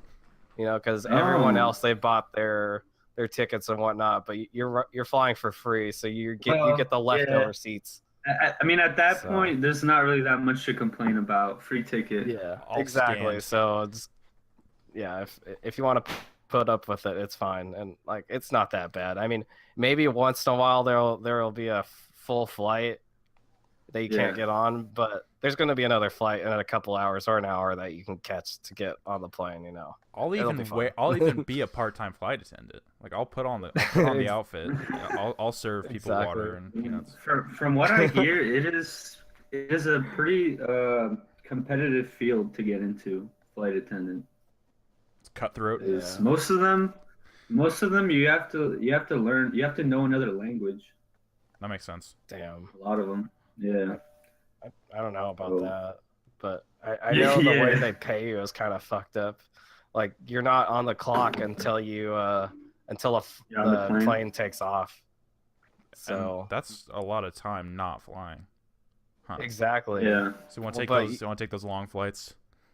Because you may get paid, $35 an hour, but that's only when you're up in the air. Any other time, Right. you're not getting paid anything. I need to go to You Australia gotta take every time. you gotta Yeah. take one of those like 17-hour flights, Yeah, that's how you make the serious money. Oh yeah. Not making any money off of going from like Portland to Seattle because that's like an hour and a half flight. I mean, I know you just threw out Yeah. $35, but how much is it? Do you know? Or does I it think it vary is by $35 airline? bucks. Really? How much? I mean, I think that's what my aunt said. Yeah, she gets Attendants paid like make $35 per an hour working for Southwest as in Hmm. yeah flight attendant. Start. Oh, so you yeah. start 23, and then after 12 years, you're up to 53, and that's just for Delta, but just as a example. So you start out low, but you can, if you stick with it, you can get a pretty significant raise. I just don't think I've seen too many male flight attendants though. I don't know how that works. The only male flight attendants I've ever seen were gay. They were freaking awesome. Like they were so freaking dope, but they were gay. Huh. But Interesting. they were gay. Interesting. And then like you're a big guy, Noah, so I don't know how I would be walking through the aisles and whatnot. I mean, it's a problem. Like I was on a plane more this summer than like my entire life, and then like just getting to my seat was a challenge for sure, and let alone even sitting, because if I don't get aisle seat, I'm fucked, because basically sucks. my knees are up to my chest. So I'm gigantic. But it sounds nice being able to like see over everyone, when Yeah. you're getting off the plane. Yeah, But it's other nice. than that, The cons absolutely outweigh the pros though, yeah. and like There's a pros and cons list. Most of the cons. most of the cons. When you're tall, like it's nice, like you have to help everybody grab things off shelves, but then it's just Oh.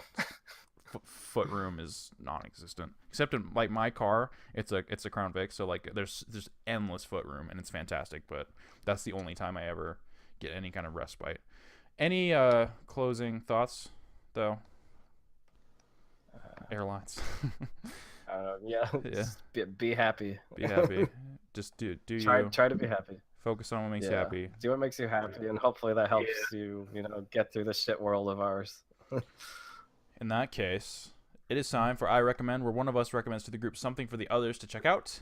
It can be anything, and last time Eli recommended we watch Netflix's Death Note adaptation. This was something else. Really what fucking is the consensus here? Well, can I just say something first? Of course. Yeah. Say it. Okay, so I told you guys before, I didn't watch it because I had homework to do, and Priorities. It's all good. it's right about that time where I have to start getting ready for work. So I think this is where I'll head out. Okay. Okay. So yeah, it's been fun talking to you guys, and see you later, All right, viewers. see you later. Have a good one. See ya. I guess. Glad you're on this one. Bye. Finish this Yeah. one off in my honor. Finish strong. Yep. All right. Yep. So All right. See you later. I thought See ya. it was a steaming pile of shit from almost every single Plus aspect. William Dafoe. Plus William Dafoe, He and was it wasn't even just Ryuk. Like they fucked up Ryuk, but his voice was pretty great. Like Yeah. like he looked cool and his voice was awesome, but like they fucked up his character, and I know they needed to change things, and they changed almost everything about this. And I don't hate change, I just hate bad execution, and this was just bad execution. just the story pacing alone was Yeah. just god awful. It's so like he went from just killing that one person to killing everyone in like a couple of minutes. Did you And then what? have you seen the anime? What's that? Have Oh you- yeah, yeah. I did. I watched some of the anime, like a Okay. good portion of it. Okay. And watching the anime and then watching the movie, it just makes the movie even worse. Yeah, you it know? really does. Like you Because can. Uh-huh. I was gonna say, like, you cannot tell that story in an hour and 40 minutes, and like so they had to make drastic changes, and the changes aren't just that it's in America, like just fundamental story things that they changed, which I'm totally down with. I feel like they should have changed more. Like I feel like they would have been in a better place had they not been like, oh, this is Light and this is Mia. Like they used all the characters' names. Like I feel like, it should have just been like, what if the note was dropped in America and like some other random guy picked it up? Because like the only time that would have been so much better. Much better, yeah. Because it's like the only time he ever like demonstrated like the level of intelligence that Light had is in the end. Because like it's like he was like what he was cheating off people's homework. It's like no, he was like a honors student. Like he was like top of his class. And but I don't know. It was bad. Like it was so jump cutty. Like I hadn't had this feeling since Suicide Squad, where it just starts and you're just like, oh no, just like this is not gonna go well. Just it's. I do feel like his reaction to seeing Ryuk for the first time was a little bit more appropriate. Like he just like shit his pants, like just terrified. Which like wouldn't you be if you saw like this 8-foot tall like spiky demon thing? But God. Oh man. I don't know how to describe it, really. Besides just it's bad. It's not a good movie. it's enjoyable somewhat because of William Dafoe, but other than that, not so great. I wouldn't watch it a second time. No, absolutely not. But what you're saying about like just having like a whole new cast and whatnot, just totally separate it from the anime, that would be a great idea. Yeah. Because I didn't like how they took Light's character and then all their characters and then Americanized them, like, oh, he's Light Turner now. It's like that sounds so fucking stupid. Kira just happens to mean killer in Japanese. They'll think he's in Japan. Kira. Yeah. Fuck off, Just fuck off. It's not gonna work. Yeah. God. They should have just started and put a whole new cast, whole new, line of, just everything, like whole new story. Yeah. Like, oh, the Death Note was just dropped in America. Okay, what happens next? And then like L, who is my favorite part of the show, he was like they tried to like capture his weirdness, but like it doesn't work in live action. So it's like it shouldn't have been L. But every time go ahead. Go. What bothered me the most about L is the fact that it was played by that dude from Get Out. Yeah. And I just couldn't see past that. I was like, what? It's like the meme of like just him and just his face, like the tears like welling up. But yeah. It's every time he was on screen, I just wanted to. Every time he was on screen, I wanted to punch him. It was like, really? You're so annoying. Yeah. And then when he started out and he had like the glasses on and a light was going everywhere, and then it was to adjust his sleep cycle or something bullshit, whatever. So fucking cringe. Couldn't stand him. And like there wasn't a single dramatic chip eating scene, which is like crucial to Death Note. Like if you're gonna do Death Note, crucial. And like when he was in, like whenever he would write, like it would just there wasn't that just like completely over the top dramatic music playing, and that kind of took away from it.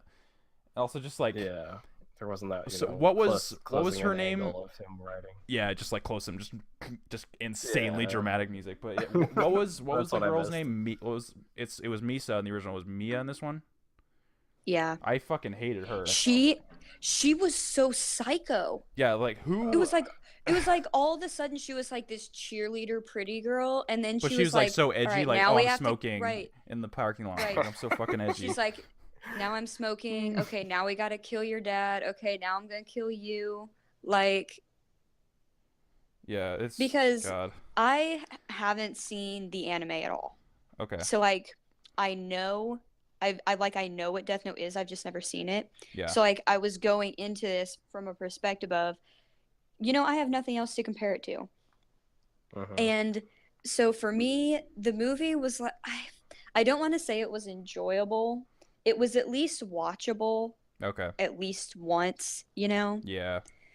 Yeah. But I mean, still, from a movie goer standpoint, the pacing, I don't think I've ever seen a movie with worse pacing Yep. since like Percy Jackson 2. I never saw Like, Percy Jackson 2, but I didn't hear don't. good things. Oh my Okay. God, don't. Like, for That's a real, shame. it the is. first one had bad It's. pacing. Kind of. Yeah, like the first one, the first Percy Jackson was like it was watchable, you know, it was okay. It was a movie based on a book. But the second one was just bad.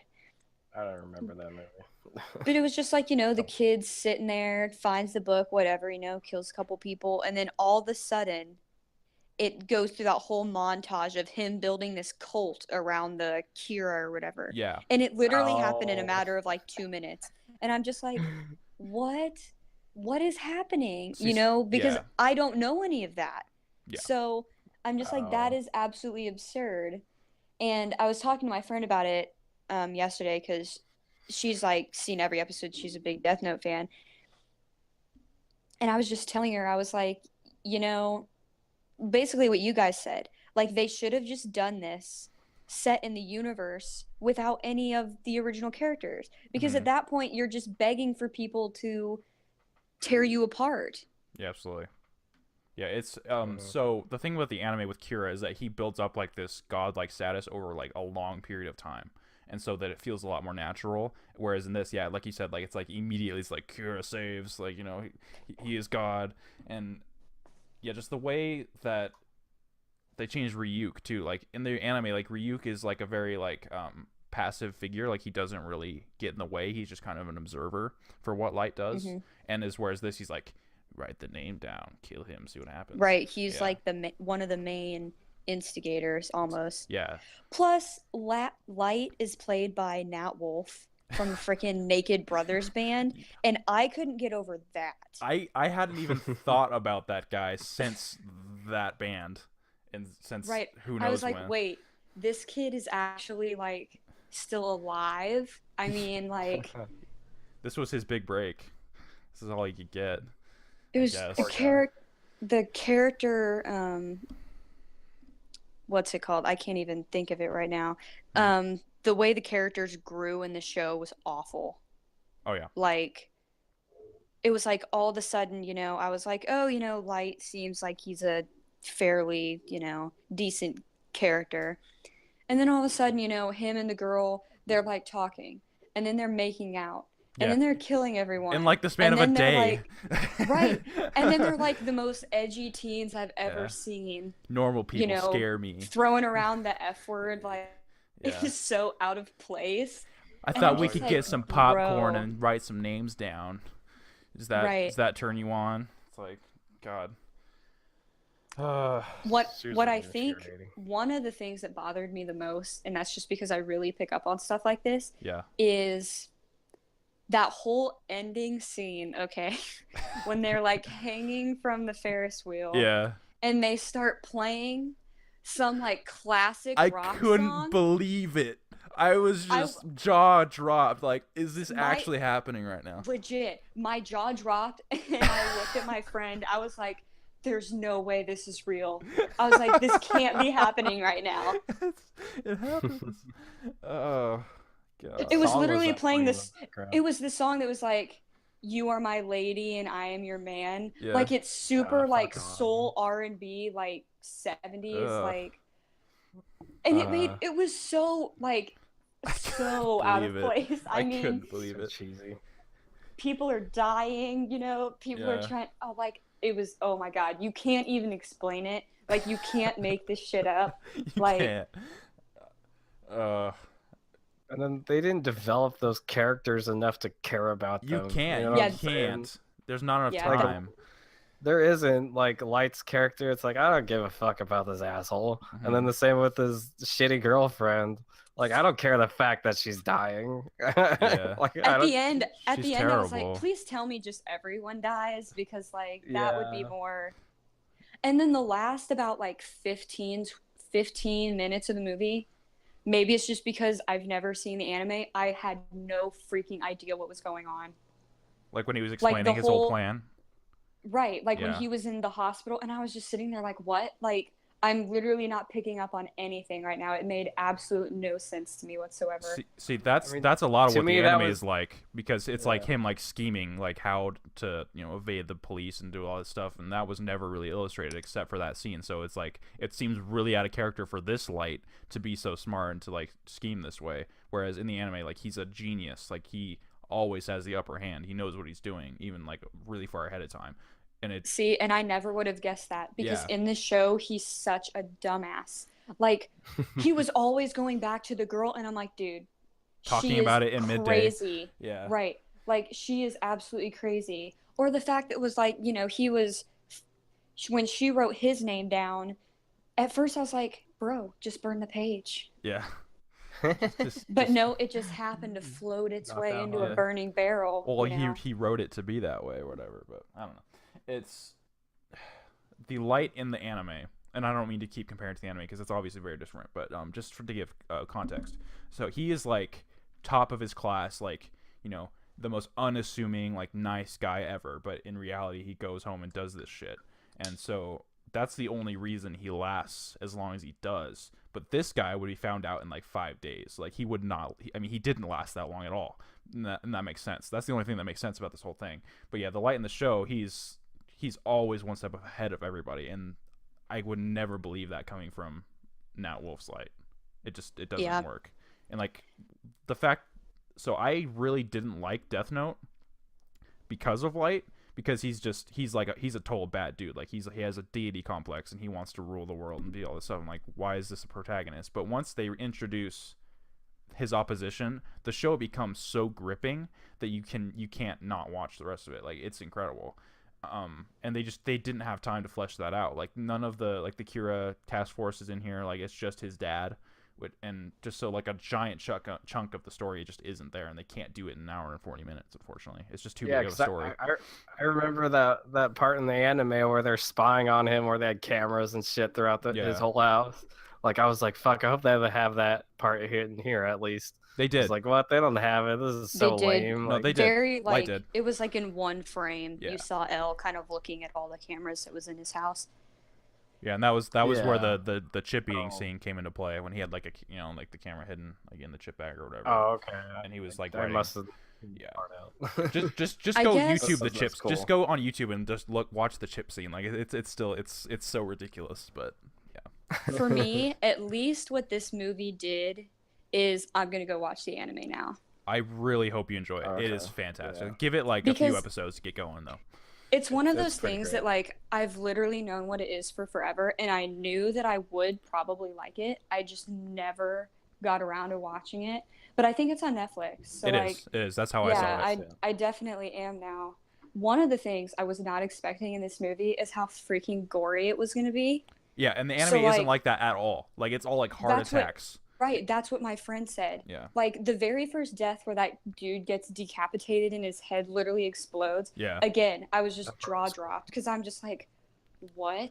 Like I hate stuff like that. Like I can't stand it Mhm. in movies and stuff. Like video Yeah. games, I don't care. Like people are like, so Mortal Kombat doesn't get me or anything, but like gore like that, I cannot handle. Mhm. So like when I that mean, to happened, me, I was it like, looked- dear God. It looked super cheesy to me. Like, oh, that Oh, looks it totally was. fake. But this is great. I don't care. I'm in for a good time. And the guy least that the the guy gory that parts. fell from the building and exploded down, he looked all like terrible CG. But yeah, no, the anime does Yeah. death in such a way that it's like very like stylistically driven. It's like heart attacks or like when like there's a particular character who he has to like find out who the name is and kill or whatever, and that whole scene's done really well. Yeah, just the tension in that show is incredible, and yeah, I can't wait for you to hear what you have to say about it because it's so good. Don't feel bad if you stop like halfway through though. Yeah. Yeah. Any closing thoughts besides it's not good? It's not good. Like it's not Say even it like again. even it could even not be a good Death Note movie and still be a good movie, but it's not even that. Like it's just a bad movie Right. in general. Like it could have been entertaining. Like I discovered, so for this segment, the worst sin I can give a film is I'd rather watch The Room, and this is 100%. I'd rather watch The Room film. Like that is more enjoyable. I'd rather watch The Room than most movies, though. So Yeah, that's true. You're a little bit more into it than I am, but 'Cause it's a good movie. I don't know why I'm In its like way. borderline obsessed with that film. you like show it to everybody, and so it's like that's impressive. Well, they like want to watch it, which Yeah. makes me happy, you know, because I like We quote watched about that it. like for episode 2. That was a long time ago. Yep. It was the Long time ago. recommendation, I think, for episode 1. Yep. And now it's just it's we part of our talked about it's it. part of our brand at this point. Yeah. Gridlife Digest is synonymous with The Room now. Yep. Can't think about one without the other. It's absolutely Like right. I've been at school for 2 weeks now, and I think I've watched the movie 3 times. Oh my god. Wow. Because like I That's quote pretty it a dedicated. lot, you know, and my friends are just like, oh, you know, like I've heard of that movie, but I've never actually seen it. Oh, you gotta watch So I'm it. like, right. Then I'm like, okay, well, let me help you out on that. And now it's just Prepare like this to be great thing. amazed. Right. Now it's just this great thing that we quote to each other all the time now, and it's just great. So Have you bought it yet? I feel like with as many times as you've seen it, probably not a bad I idea. haven't because I'm definitely going to from Tommy Wiseau's So.com. website Yeah. because I got to support my boy. I just don't have the money right now. With that so, $10 budget, yeah, that's pretty much gone. Right.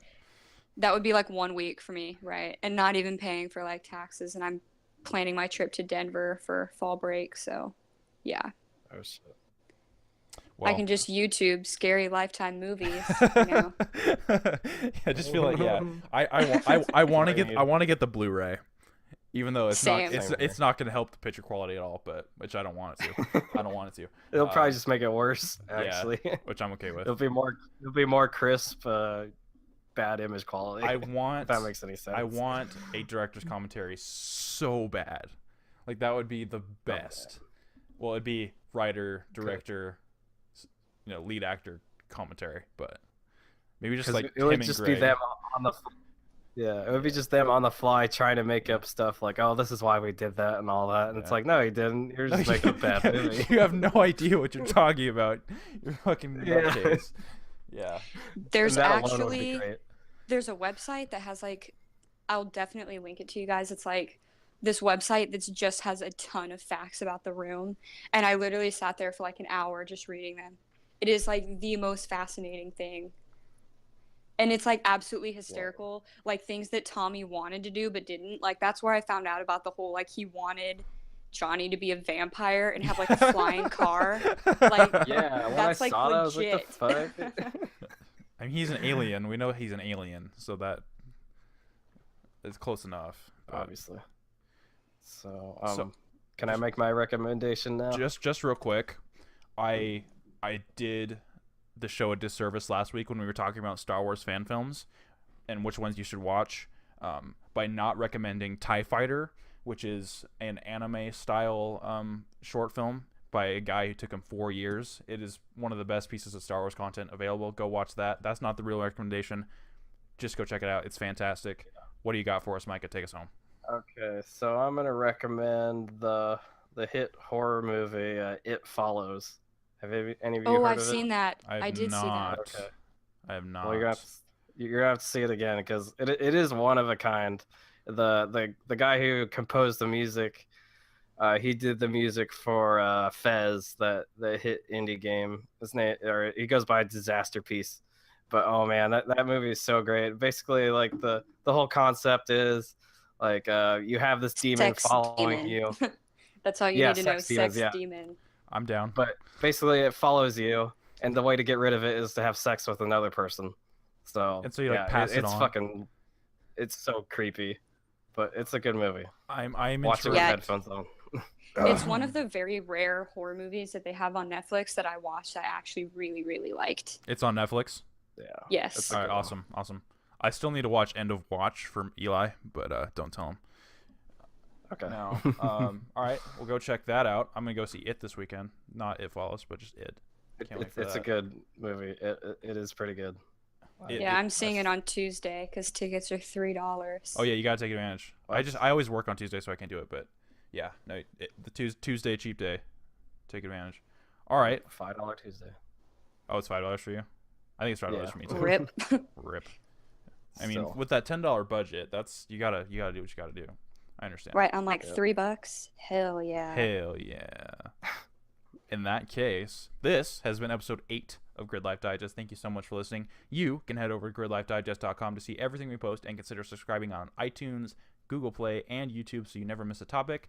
I promise I will get it up on time this week. I don't know what's happening. I apologize once more. We'll be back next Wednesday with another conversation. Thank you very much, you guys, and rip Platt Matt, who couldn't be here for the end. Have a wonderful rest of your week.